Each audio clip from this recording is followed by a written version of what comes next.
So we want to start with the workplace hiring. And we have an esteemed panel that hopefully will help us look at the hiring processes from multiple aspects.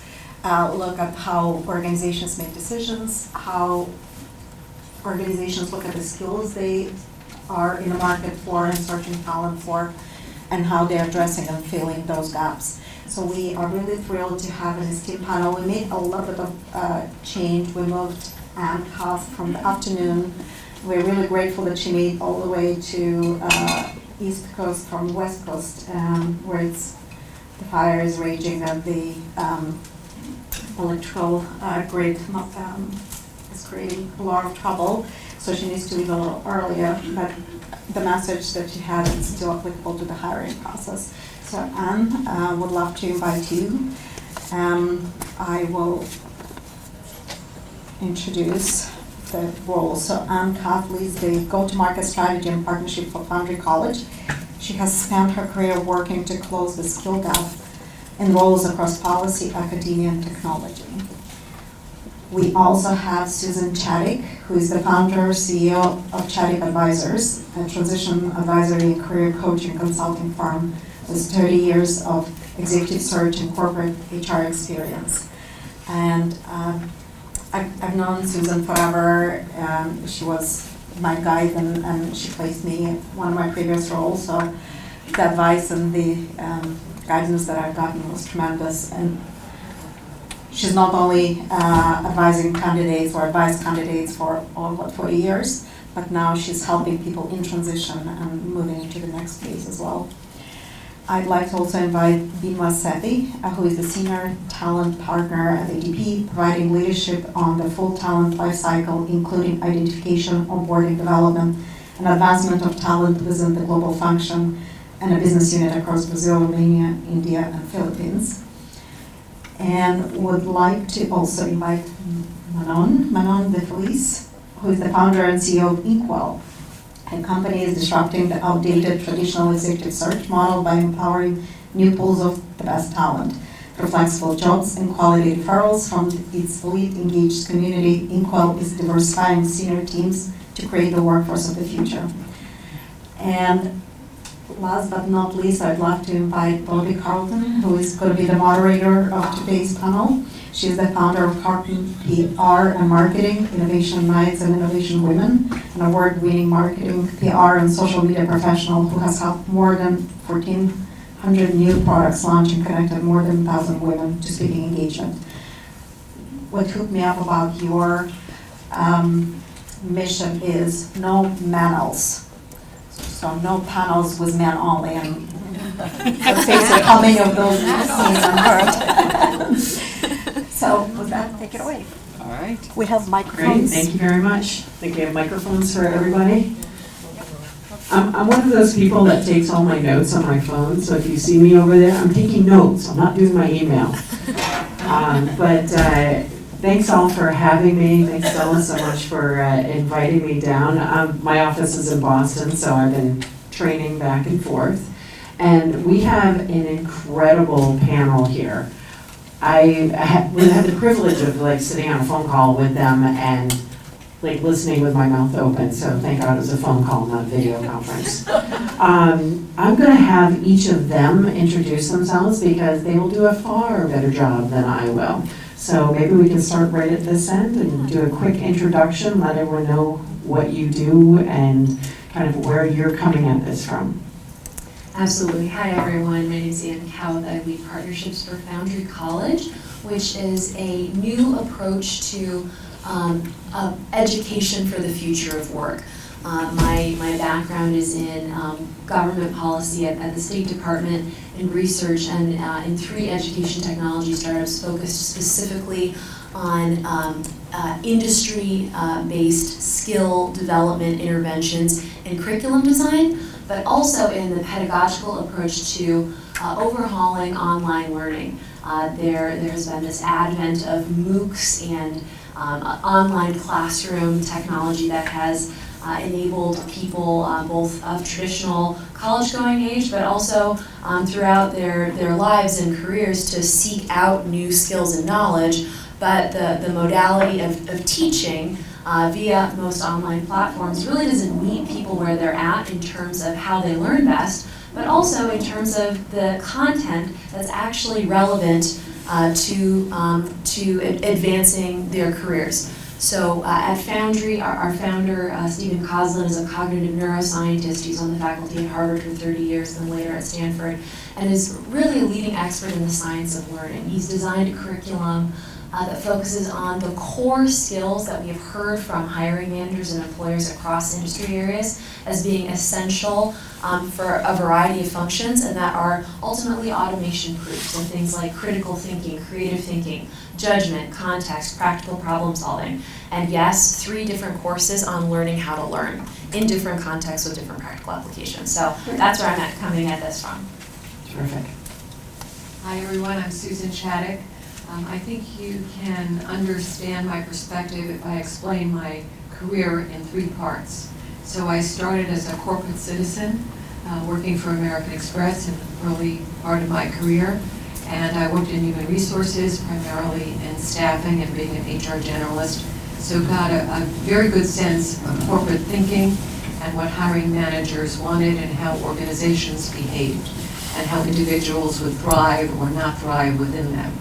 And then I was recruited to an executive search firm, which ultimately became my firm with a partner. And I was retained by all kinds of companies, big, small financial services, not-for-profits, a very wide range of organizations, and would work with them to define what they were looking for and then to find the right candidate. So I'm an expert in unicorns because it seems to me that many and most of our searches were unicorns, and it's true that that's becoming increasingly so.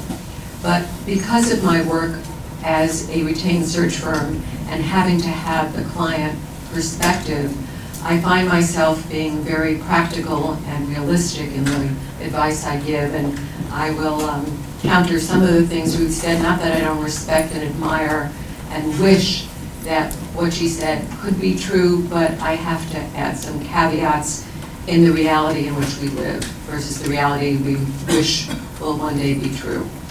I, on the other hand, have placed people over 60 years old successfully and with a very strong willingness to fall on my sword in doing so. I'm a brave search person, which is not always the case in our profession, but I'm hoping that was the hallmark of my work. Through my 30-something years in search, often I was told that the best part of working with me was the advice I gave. People would say, you know what you told me 20 years ago, that's still the best advice I've ever heard. Okay. So I decided when my lease was up, and I did not want to have another 7-year lease, and the stresses that would entail, that I would take the strength that I was told I had in giving advice and working now with individuals who find themselves either within an organization but not quite satisfied with the career they find themselves in, or find their trajectory is not what they want, or who have been told, thank you, but no thank you, we're not continuing with you any longer, and being an alternative to the large standard outplacement processes that people are invited to partake in. It may not work for everyone. So I find that my work is more bespoke, and I am hired either by the individual who wants a one-on-one, in real time, practical, hand-holding guide to their next opportunity, or a company that it's rare but lovely, that really wants to help someone be happier and be their best selves and find themselves in the right role, and will hire me to work with that person to get from here to there. So that's what I've been doing probably since 2017. It's not what I do 100% of my time. I'm one of the people who stood up and said I don't have to work, but I like it. And I find it's very satisfying, and part of what I believe is critical as we are older and experienced, and I love that word, is also that we have strengths that through our lives we have to endeavor to contribute. And I think our self-esteem comes from our expertise. And I think the opportunity to continue to share that expertise is paramount to us becoming graceful as we age. And so that is how I now spend my time. I do some other not-for-profit things, and I'm adding more fun, which I think we should talk about, because I think that keeps us young too. But my work part, which we're talking about today, is my advisory practice, and it's Chadick Advisors. And it's very interesting and very satisfying, and is a culmination of my entire career. Thank you, Susan. Hello, everyone. First things first, it's a pleasure and a privilege to be here and just having the opportunity to interact with you in this forum. So I'll also start a little bit like the way Susan started, a little bit about my career. I built my career in HR with focus on talent management. Within the area of talent management, I'm particularly passionate about coaching, and a lot of what I do in my career is a lot of coaching around transitions and supporting leaders within my organization. And my career has spanned across 4 organizations, Johnson & Johnson, Ingersoll-Rand, PepsiCo, and now ADP, so in that order. And what I'm here to share with you is really some of the experiences I've had along the way when it comes to really building skills and what organizations are looking for, which is what really Stella wanted us to cover today. So that's what really I'm going to be coming at. Thank you. So my name is Manon DeFelice. I'm the CEO and founder of InkWell. At InkWell, we connect executive talent with flexible jobs. My background is in law. I was at the Manhattan District Attorney's Office in the Sex Crimes Unit, and then I ran the Human Trafficking Task Force under Mayor Bloomberg, and then I ran a nonprofit. So I had no background in recruiting in HR, but I started to see a brain drain of senior talent, especially new moms when they had kids. And I thought that if there was a way to harness that workforce, it could be a win-win for companies and candidates. Over the past few years, we've evolved beyond just moms, and that there really is this untapped workforce of talent out there that prioritizes flexibility. I primarily work with funded startups that are interested in attracting the best talent and are willing to think outside the box as to the best way to do that. I see that, especially for the 50-plus age group, startups are a really great opportunity. It might be a little counterintuitive, but they're young, early-stage founders that don't have the experience like I do. And sometimes when you're thinking outside of the box, it's nice to have people that think in the box and have the experience. So there can be some good matches happening there. Great, thank you all. So I have some questions and follow-up questions as well for all of you. If we can start maybe with Susan. You were part of Chadick, now Chadick Advisors, and you've been part of the talent acquisition scene for, according to the bio, decades. So I guess, not a chicken cutlet. No. Not a chicken cutlet, okay. But very experienced. I'm curious how you've seen changes over the time, from decades ago, according to the bio. It's true, I own it. It's good. It's good. Absolutely. And to now, what changes are we seeing in talent management, how organizations hire, and also how we think of things going forward? Okay. I'm going to start. Can you hear me? No, it's not on. No. Push the just put those up and down. Technology. My kids call me the queen of technology. That tells you all. But first I want to talk about what hasn't changed, perhaps. And then I'll add what has. So there is a aspect of chemistry. There's an aspect of filling the role with the skills necessary. There's an aspect of cultural fit.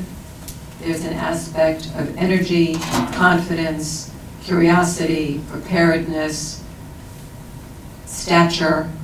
That has been the case throughout my career. It hasn't changed, and I can be more specific if you have questions at the end. Those are the givens. What has changed over time from my early days at American Express through working with clients more recently and even today in partnering with my advisory people with whom I work is that there is more selectivity than ever. There is a need not only to check every box, but additional boxes that one doesn't even know about. There is a sense that there's an endless pool of talent. I don't know where this idea has emanated from, but clients would tell me, well, just show me some more. The last 6 were perfect. Can we see a couple more? Why? Because, I just want to see the whole pool of available talent. So there's this sense that you can always find someone even better, which is unfortunate.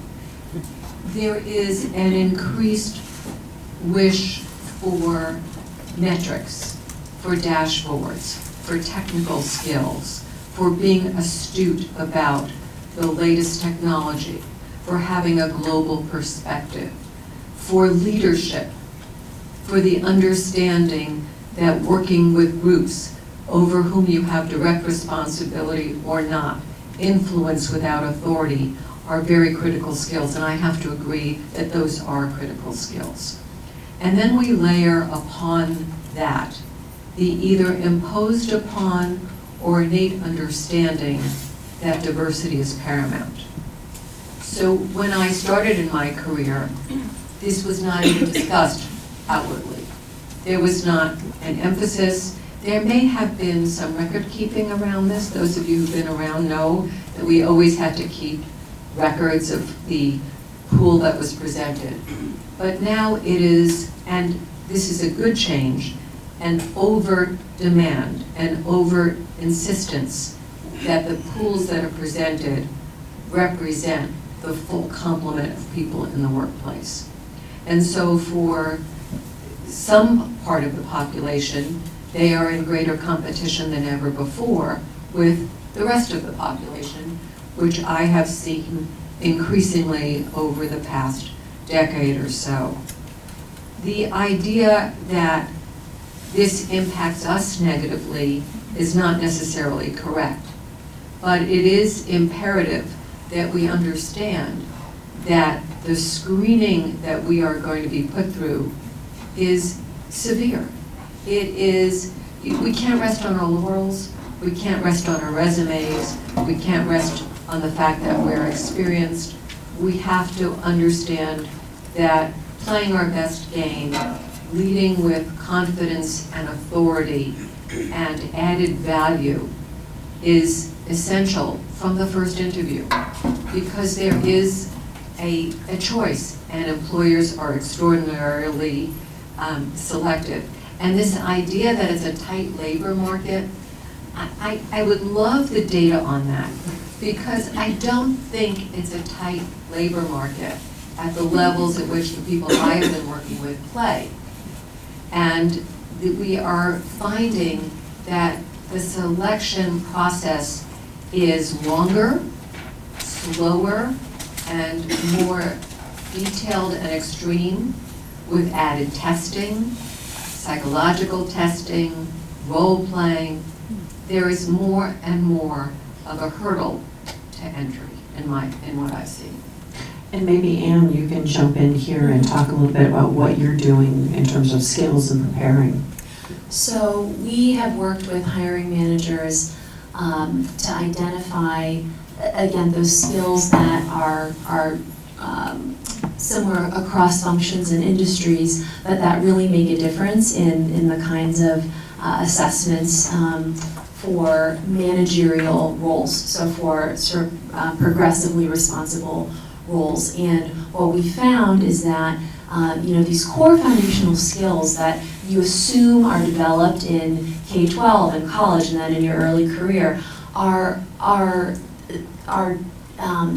need to be taught deliberately. There needs to be a practical application and example and practice for effective communication. What does that mean? It's not just how to write an email effectively to your peers. It's how to advocate for a project to get over the line with your boss, how to manage a group of multi-generational colleagues.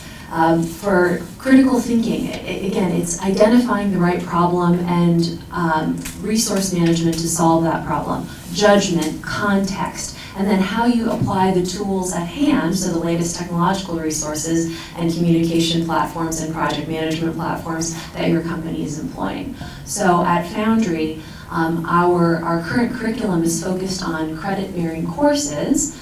So for anyone either out there in your life who would be interested in college credit, our program is structured for that. But we currently have students on our platform, our learners on our platform, ages 17 to 65. And for those who are in mid or late career, they're coming to us to focus exactly on these skills that are applied to high growth in demand jobs that again are supervisory or managerial in nature. Great, and Binwa, you're talking both to leadership as well as you're working with workforce. And a lot of those leaders are asking you to develop leadership skills, but at the same time you're working on the other side. I mean, are there gaps that you see with both of these groups since you're working on both sides? Yeah, I have to say that Susan covered it all. I feel like I don't know what to add to this. So I'll give you my internal perspective. Well, you can also talk about some specific programs that you see. Because I'm more internally focused, as I took you through my own career journey, I have an internal view of organizations. So first of all, I would say, I loved all the things, and I actually wrote this down as Susan was talking. So I'll affirm some of the things that Susan talked about, especially in terms of the technical skills. So the skills that that the leadership is really asking us for in terms of sort of this idea of reskilling the associates. That's a lot of the conversation, thank you, today, which is around, we hear a lot about digitization and digital acumen, because as we know, every company today is either a technology company or trying to become one. So those skills are very important.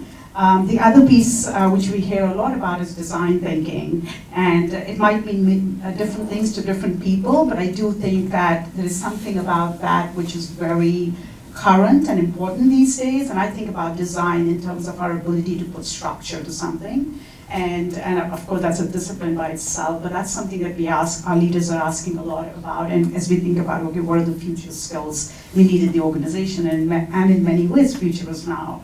And the other piece is agile. Like we may have heard a lot about, like how can, as organizations are becoming more nimble, how can we really develop these agile skills?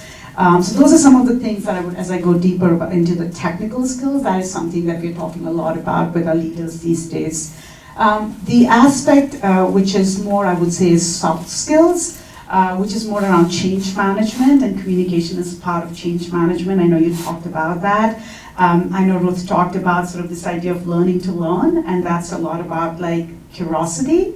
So that's really important. And then the other part of it is really collaborative skills, because organizations are really looking for, that's what I call my 3 C's, the change management, the collaboration, and the curiosity. Those are some things that I would point to. The other thing, I feel like every organization today is going through a transformation of sort. At ADP, we've been a North American company, and we are in the process of becoming a global company, so that's one level of transformation.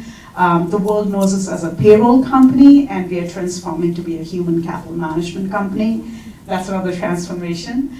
We are a service company, and we are transforming to be a technology company. So that's just an example I'm putting out there as this idea of transformation, which is really about change at a very fast pace. So organizations are really looking for those change management capabilities around being really nimble and fast, and really keeping up with the skill sets that I think you alluded to earlier. And then the last thing I would say is that there's sort of this myth that technology is going to take our jobs away. And I think that, and I don't know, is Stella around in the room here?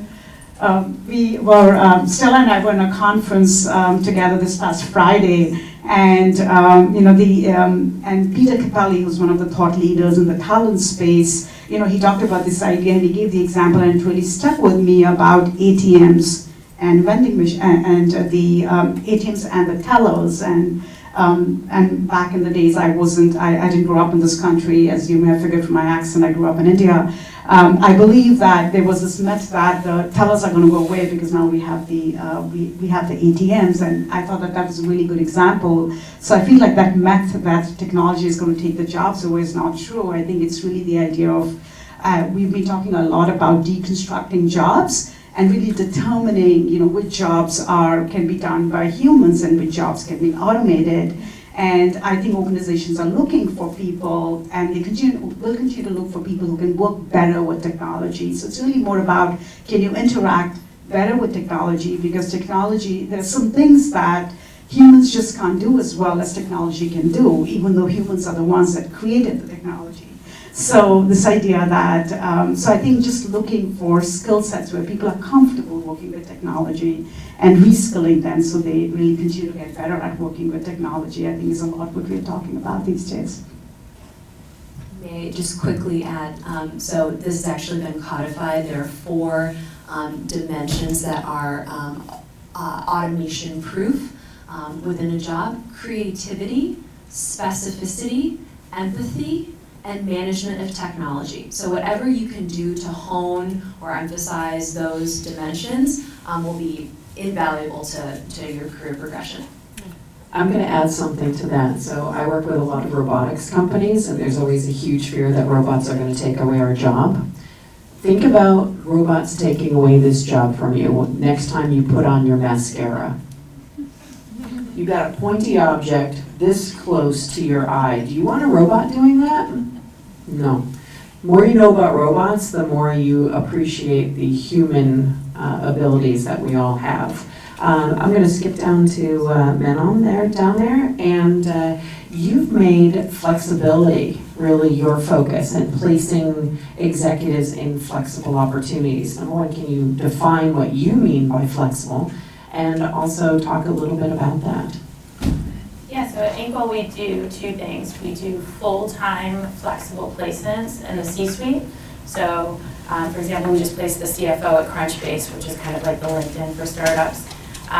That was a full-time role on Crunchbase's payroll, but we made it 1 day a week from home or 2 days a week from home. And so that it's still an in-office job the other 3 days a week.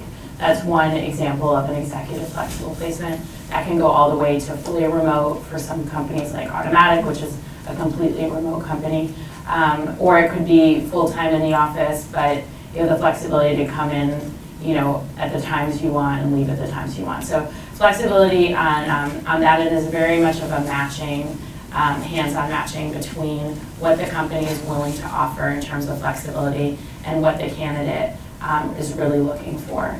And so making that flexibility part of the compensation package as almost like, before I went to law school, I did HR consulting at Towers Perrin, where we talked about executive compensation. So looking at that like pie chart of compensation and making flexibility a slice of that pie to really attract and retain the best talent.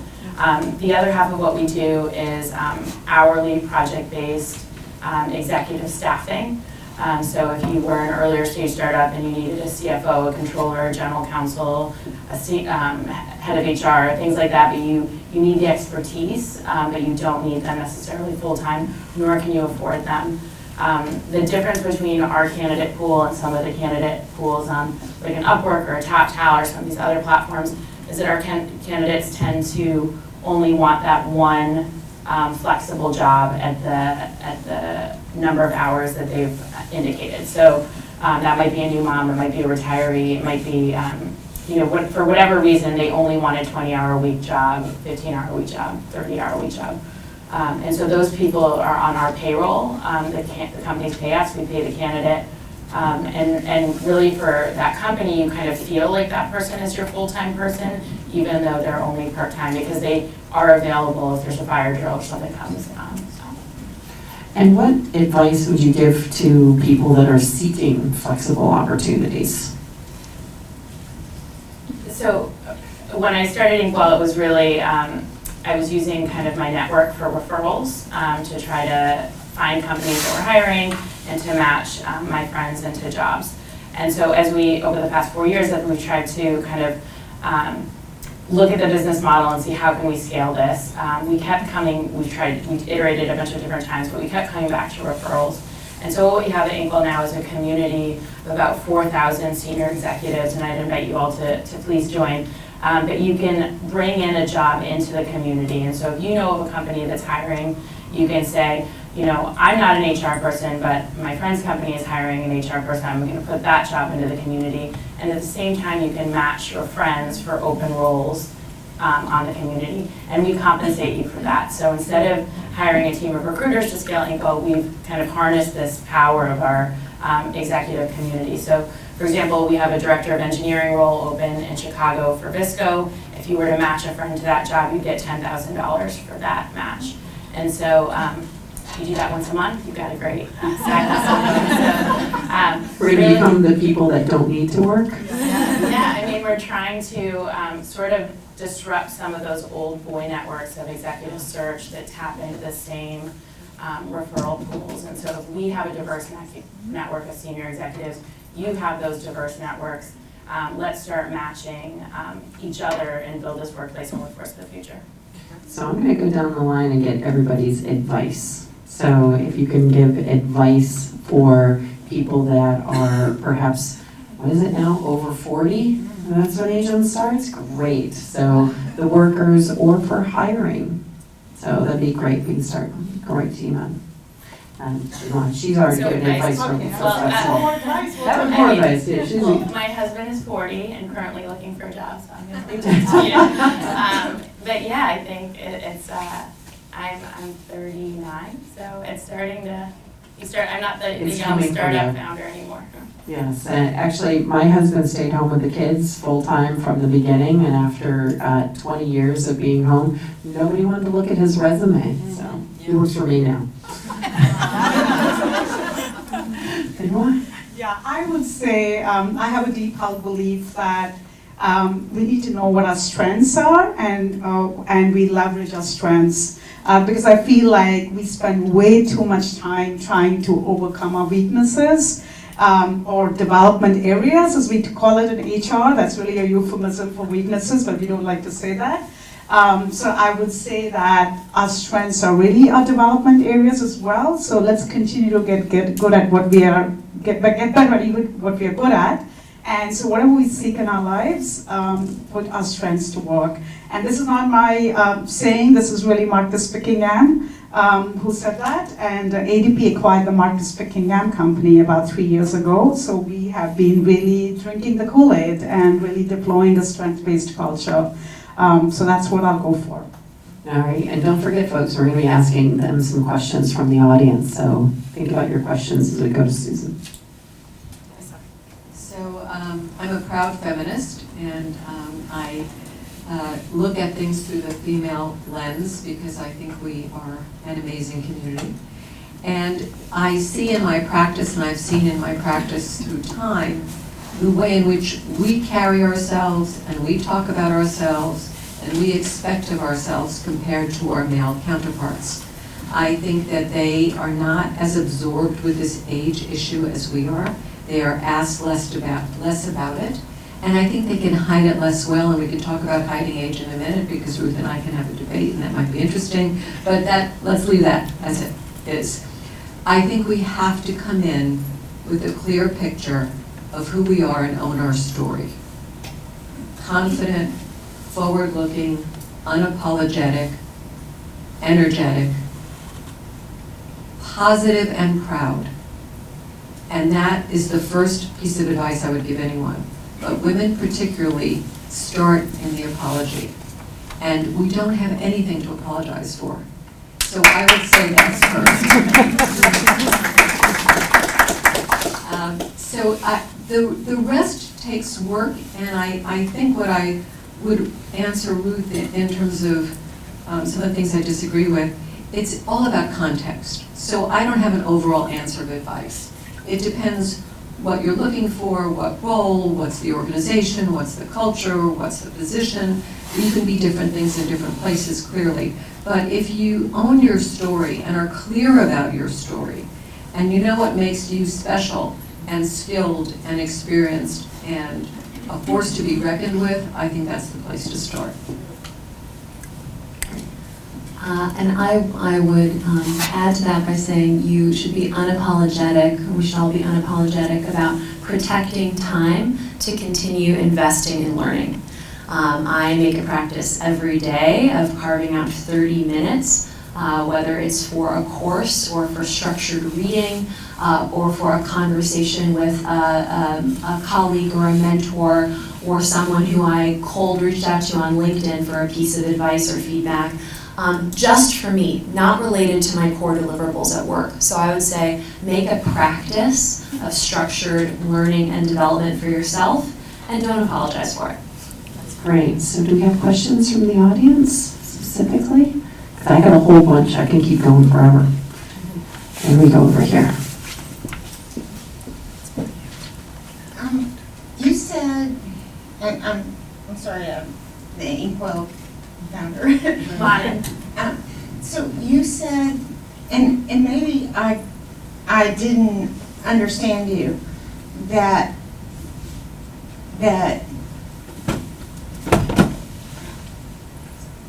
we would benefit, or the companies, startups would benefit from people that think in the box. Well, I mean, I can use InkWell as an example. So I didn't have the background in executive search or recruiting. I saw this kind of problem and I wanted to solve it with a for-profit model instead of a nonprofit model. And so had I had some mentors early on, or had I hired some people early on that maybe kind of knew about recruiting and what fees do I charge? What are standard practices? What do the contracts look like? How do you structure a referral fee program? What kind of legal issues would I come into?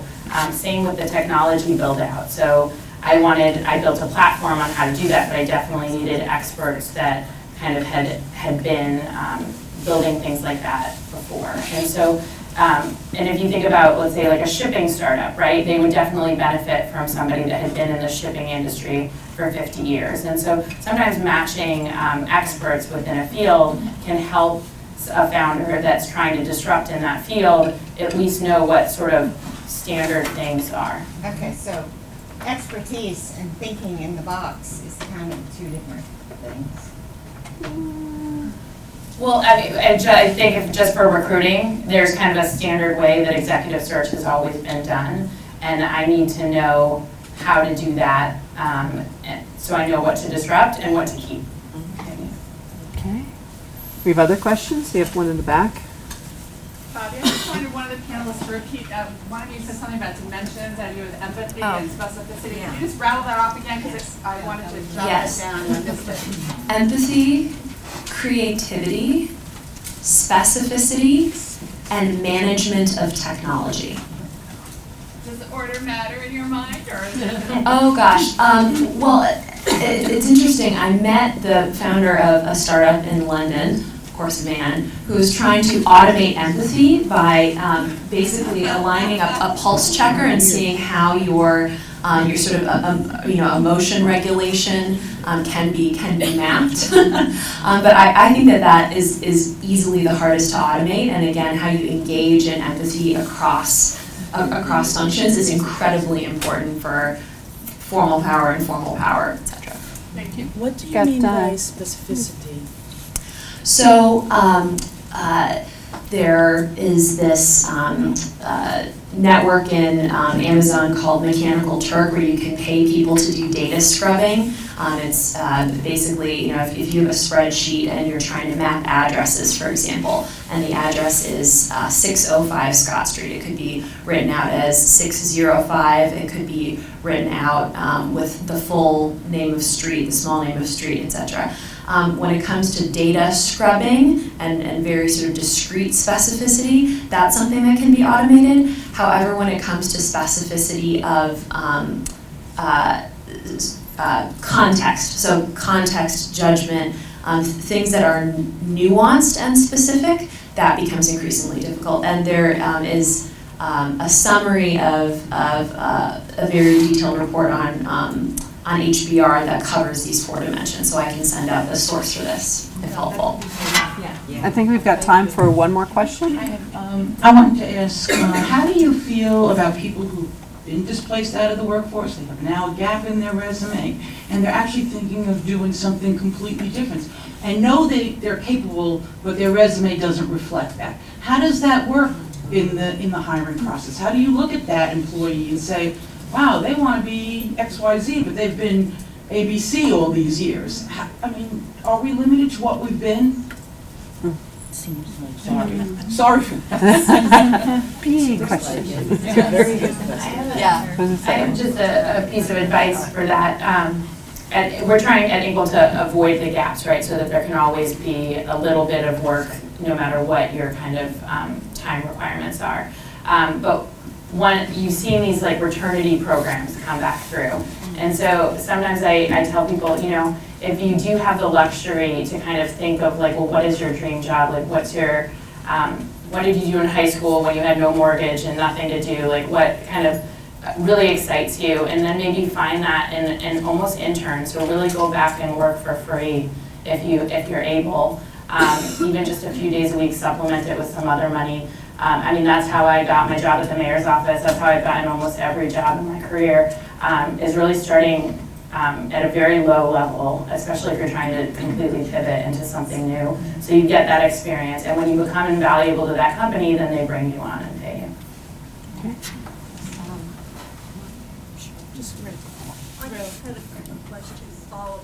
Well, we're still answering this one. Yeah, just real quick, you know, this is my own personal bias, I would say, but I'll sort of own up to it here. I generally don't hold that against people. I'm a big believer of people who just pause in their career to reflect on whatever they need to do, whether it's taking time to take care of your kids or a parent, or even reflection on your career about what's next for you. We just hired a person who took 10 years away, a mother, to raise her kids, and came back into the workforce. And I feel like you learn some great skills, right? We all know that, as for those who are moms in the room, that, you know, it takes a lot of skills. I talk about multitasking and all of that. So I don't hold that. You know, when I hear people saying I will stay on my job so I look employed, even though I'm not happy with the job, I would say if you can afford it, so don't let that become the reason that to hold on to a job, because a potential employer might hold that against you. But I also know, and I'm not naive to know that may not be the majority view. So that would be my response. I think what you're asking is a big ask, realistically. I've seen people make that transition, not when they're already out, but within their organization, so they have some support for doing that. If that ship has sailed, yes, then I agree. You might have to do some volunteering, some moving along on your own in the direction in which you want to pursue. I'll give you a story if I could. I had a friend who was an investment banker with Smith Barney. He was very successful, and he really wanted to work in not-for-profits. And he thought, who wouldn't want me? You know, I'm a Columbia MBA, and he was young at the time, and all of these wonderful things. And he said, piece of cake, not so much. No one really wanted to talk with him. And what he did was, for 2 years, he volunteered as a CFO, because he had the financial skills, in not-for-profits to get his credentials, to get the credibility that he was serious about this, and then he got hired in a full-time role in a not-for-profit. So it took a lot of doing. All right. So I think we had just a quick follow-up over here. I want to get people back on. I was just going to ask, I think it was Manon who mentioned about having an internship. Are companies willing to hire 50-plus people as interns when they could probably get a 20-something? Yes, I am. So. At InkWell we are as well. But we have, there are some companies that have actual standard programs now. So Goldman Sachs, a lot of the banks will have like a returnship program.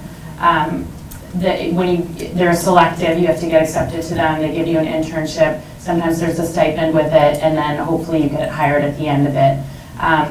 Those tend to be hired into full-time roles, so not flexible roles. There are also a bunch of organizations that focus on maternity. APRES is one of them, it's a startup, APRES. There's also iRelaunch. There are a few other, even non-for-profits that focus on, Amanda, what's Nell's company? Inspiring Capital. Inspiring Capital, and yeah. Return Path. And Return Path, those are the other ones. Thank I'll you. also add Reach Hire to the list. Oh, yeah. What was that? Reach Hire. And with the Inspiring Capital, I believe you pay to be a part of it. So I think it's like a $4,000 or $5,000 program that you become part of. But then they have, it's sort of like when you go to college and there's an HR, a career counselor that helps place you afterwards. And so that's their model once you become part of their class. All right, I think we have to wrap things up to get things on schedule here. So thank you so much for our panelists.